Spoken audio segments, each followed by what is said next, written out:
ramp at 12,000 feet looking down, thinking, what am I doing here?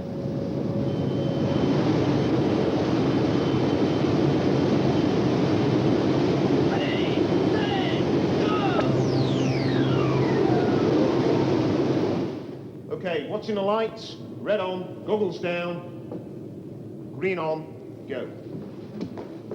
Okay, arms nice and wide, let's go down number 3. And again, legs tucked up as you go into the slipstream. Nice wide position, down, check your altimeters. Go.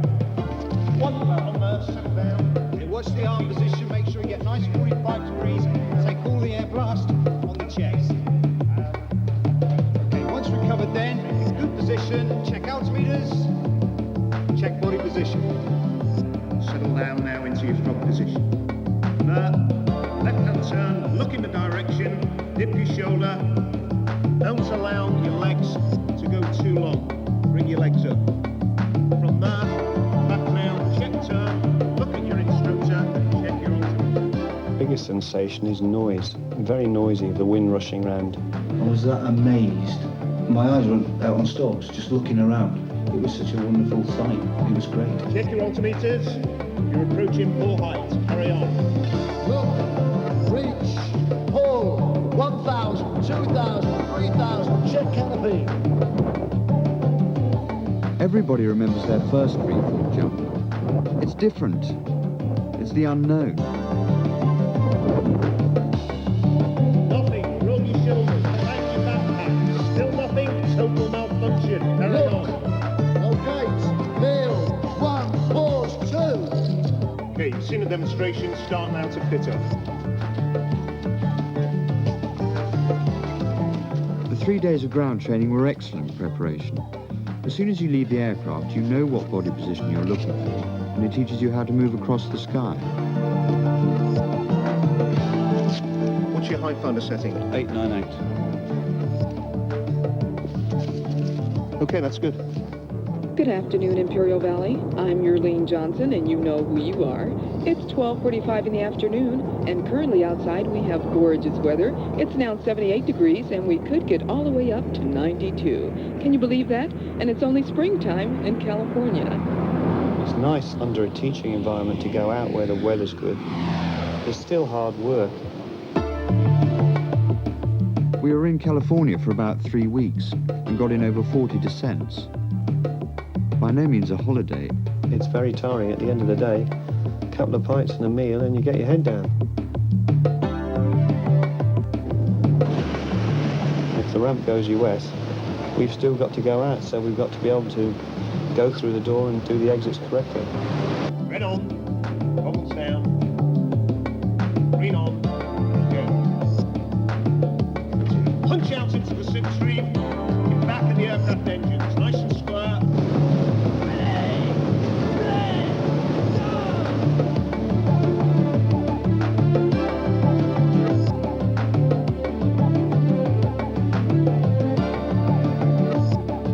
The one-for-one relationship most of the time meant with relatively few jumps, we came on very quick.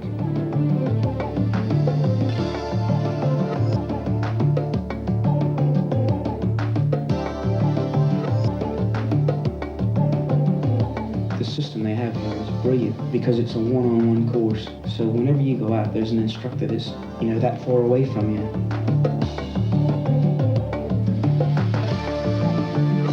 The individual exercises are designed to help you move across the sky to where you want to go.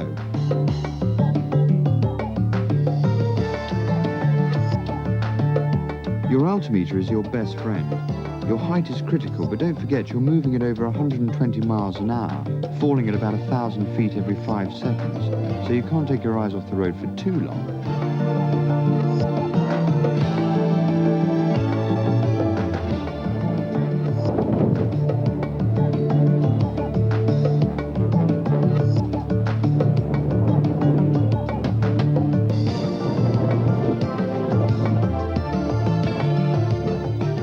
My instructor told me to just hold my right knee, just watching tumbling, blue, green, and then I just had to bang out and get stable.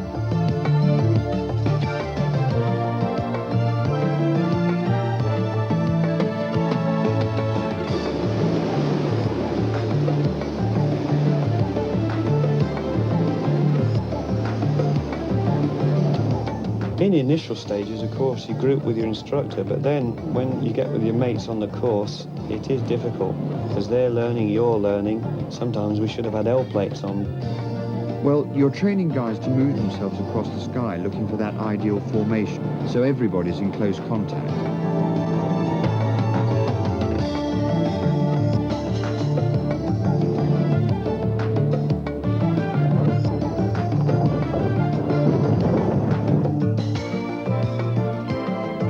I mean, the 360s are, well, an amazing parachute. It's like comparing a Rolls-Royce with a Skoda. You can do a hell of a lot with 360 if you're just used to static line. No, it's nice to be able to control and land where you want to, and then by operating your parachute and braking, letting it approach the ground, nice soft landings. That's what I noticed. The reason why you shouldn't do any free fall with even the slightest cold is that if you have a cold, it's not easy to vent the gas down that canal. And it means that the pressure builds up on this side very rapidly on a free fall, pushes the eardrum in, and that gives rise to severe damage to the eardrum. The medical training was very useful, particularly as we were moving on to high-level descents. Anything over 12,000 feet and we'd be on oxygen. We'll be going for the standard halo-type chamber run, which will mean we'll be going from ground level to 25,000 feet at 4,000 feet a minute. We will then do a hypoxia run in pairs at 25,000 feet, and then we will descend at 10,000 feet a minute to 4,000 feet. Bring the outer helmet on then, and again feel round with the chin strap and press home on the press stud firmly. And with the hose, attach the hose to the connector on the reservoir pack.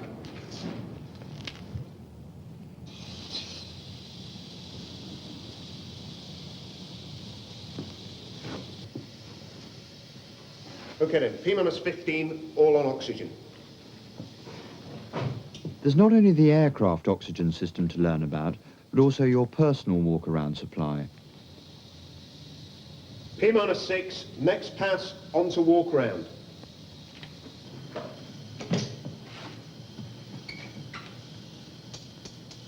I found that very worthwhile, and it helps then, you know that when you are on oxygen, you've got to keep an eye on yourself and also your mates to see that no one is going funny.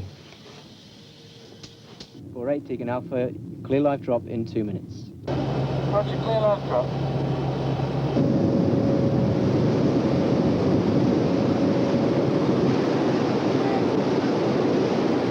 After we'd done the individual simulated oxygen jumps at the regular height, it was on to the real thing. High level and jumping as a patrol again. All that extra time in free fall, breathtaking.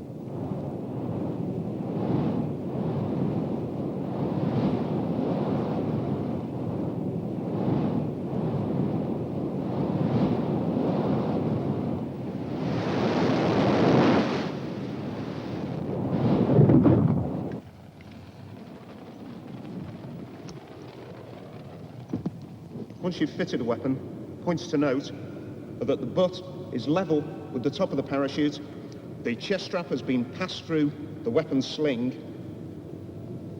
and that the sling is clear of the reserve handle. That's good. A nice wide body position, arms wide, legs wide, head up, looking at your instructor in front of you. Check your altimeters. You're at 8,000 feet. Settle down, nice and wide, legs up there. That's a good position. Just when you think you've cracked formation work, they strap 50 pounds of equipment on your back, and then moving across the sky becomes a whole new ball game.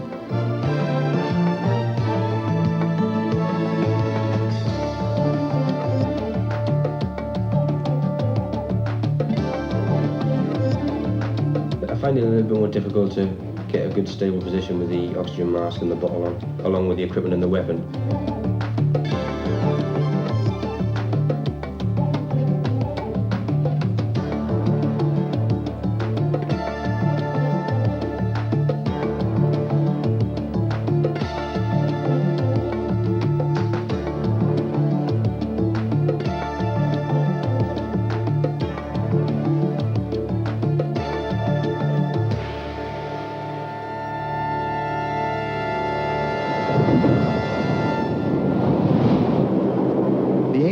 courses to enable you to become part of a halo patrol, capable of jumping in formation at night with full equipment, a bundle of supplies, and landing together in the right place.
Freefall is just a mode of transport, really, a way of getting to our place of work.